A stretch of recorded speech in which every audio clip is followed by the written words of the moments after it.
Punjab Kings ने पहला मुकाबला जो है गुजरात टाइटंस के खिलाफ जीता और दूसरे मुकाबले में उन्होंने चेन्नई सुपर किंग्स को 209 रन बनाने दिया और उसके बावजूद उन्होंने ये मुकाबला जो है आसानी से जीत लिया है। 19वें ओवर में मैच फिनिश कर दिया है।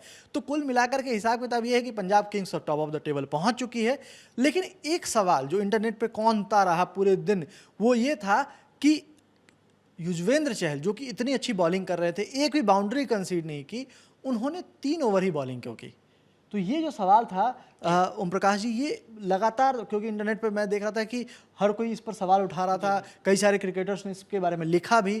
तो उसके पीछे मंशा क्या थी? श्रेयस अय्यर ने कुछ बताया उस पर? देखिए सुकांत जी, पहली बात यह है कि जो युजवेंद्र चहल है उनसे 4 ओवर का कोटा कौन कप्तान नहीं कराना चाहेगा। हर कैप्टन चाहेगा कि युजी चहल अपने कोटे के चारों ओवर डालें।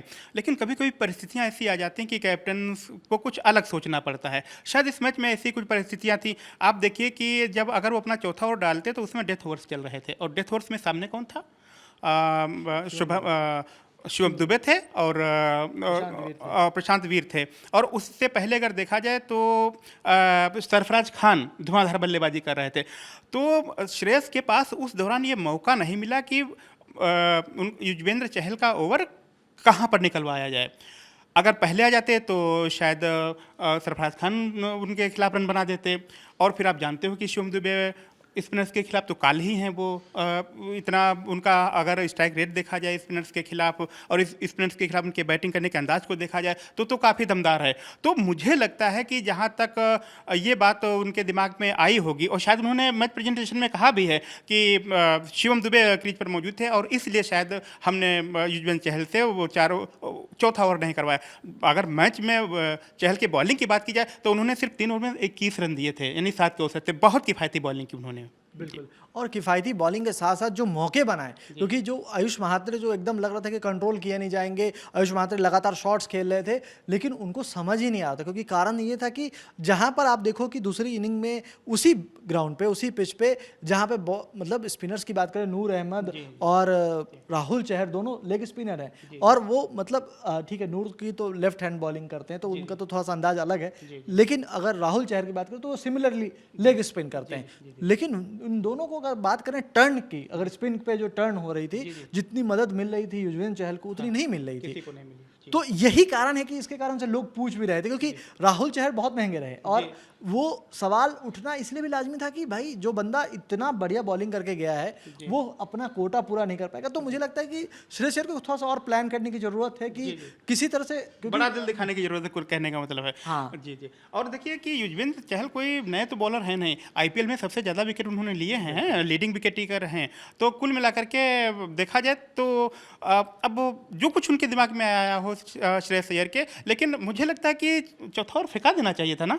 आप क्या मानते हैं इसके बारे में? बिल्कुल, मेरा भी यही मानना है कि चौथा ओवर उनको डालने देना चाहिए था। क्योंकि अगर बात करें जो जैसा आपने बताया कि ठीक है, अगर रिकॉर्ड और ये जो बातें खुद श्रेयस अय्यर भी कर रहे हैं कि वहाँ पे सामने में सरफराज खान थे या सामने में शिवम दुबे थे, लेकिन आयुष महात्रे भी बहुत अच्छा स्पिन को खेलते हैं और उसके बावजूद जिस समय युजवेंद्र चहल आ रहे थे तो वो स्ट्रगल कर रहे थे और कुछ नहीं पता। क्योंकि पिछले मुकाबले की अगर बात करूँ, जब पिछली बार ये दोनों टीमें आपस में भिड़ी थी तो वहाँ पे युजवेंद्र चहल ने हैट्रिक लिया था और उसके बावजूद आप अगर उनको बॉलिंग ना दें तो ये मतलब पूरा ओवर कोटा फुल न कराएं तो एक तरीके से पंजाब के लिए लॉस था। और ये जो स्कोर 209 का है, हो सकता है ये 200 के अंदर ही हो जाता अगर युजवेंद्र चहल बॉलिंग करते। तो ये मुझे लगता है कि थोड़ा सा एक फेलियर था कि एज ए कैप्टनसी लेवल पे। और ठीक है, जब आप मैच जीत जाते हो तो इन सब चीजों का मतलब नहीं कि अंत भला तो सब भला, वही बात शायद हो गई। अब युजवेंद्र चहल की बॉलिंग को उतना उस पर चर्चा नहीं होगी क्योंकि पंजाब मैच जीत गई है और पंजाब ने लगातार हैट्रिक लगाई है सीएसके के खिलाफ। तीसरा मैच जीता है उन्होंने लगातार। बिल्कुल जी।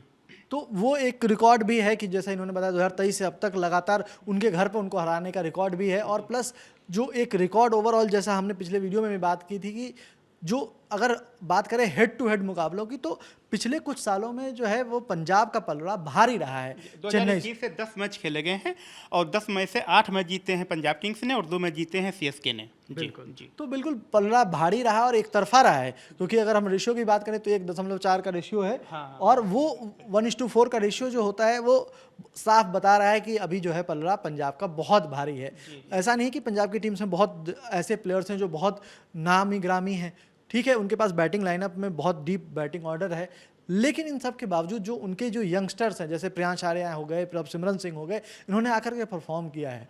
शशांक सिंह हो गए, उन्होंने भी आकर के परफॉर्म किया। तो मतलब कहीं ना कहीं वो चीज़ें दिखती है। कूपर कॉनली अभी बहुत ऑस्ट्रेलियन टीम में आपको नहीं दिखते हैं, लेकिन वो परफॉर्म कर रहे हैं। तो एक चीज़ जो अच्छी चीज़ इनके लिए जा रही है कि उनके जो यंगस्टर्स हैं वो भी परफॉर्म कर रहे हैं, और रिकी पॉन्टिंग की जो रणनीति है वो नज़र आती है, श्रेयस अय्यर की कप्तानी नज़र आती है। तो वो ओवरऑल ये सब बातें छुप जाती है। लेकिन आगे के मैचेस के लिए पंजाब के लिए इंपॉर्टेंट है कि किसी तरह से युजवेंद्र चहल को अच्छे से यूज़ करें, क्योंकि आप नहीं चाहोगे कि आपके मेन स्ट्राइकिंग बॉलर और जो ओवरऑल पूरे आईपीएल में जिसका रिकॉर्ड बहुत अच्छा है, और सबसे खास बात कि जब अगर आप स्पीड देखो युजवेंद्र चहल की, तो लगभग 70 की स्पीड से उन्होंने बॉलिंग की है, और उस 70 की स्पीड पे उनको हिट करना या मारना मतलब मिस टाइम करने के बराबर ही था, और इसी कारण से उनकी बॉल ज़्यादा घूम भी रही थी, क्योंकि वो बहुत ही धीरे बॉल फेंक रहे थे। तो ऐसे में यहाँ पर एक टेक्निकल एरर हुआ है, लेकिन यहाँ पे छुप जाता है, क्योंकि मैच मुकाबला जो है वो पंजाब किंग्स ने जीत लिया है। युजवेंद्र चहल की ओवर को लेकर के आपकी क्या राय है, कमेंट बॉक्स में लिख के बता सकते हैं। क्या ये टेक्निकल एरर थी, या आपका मानना है कि नहीं श्रेयस अय्यर ने सही किया है? जैसा भी आप मानते हैं कमेंट बॉक्स में लिख करके बताइए। इस वीडियो में इतना ही। मेरा साथ दिया ओम प्रकाश ने, मैं सुकांत। देखते रहिए लर्न टॉप स्पोर्ट्स। धन्यवाद।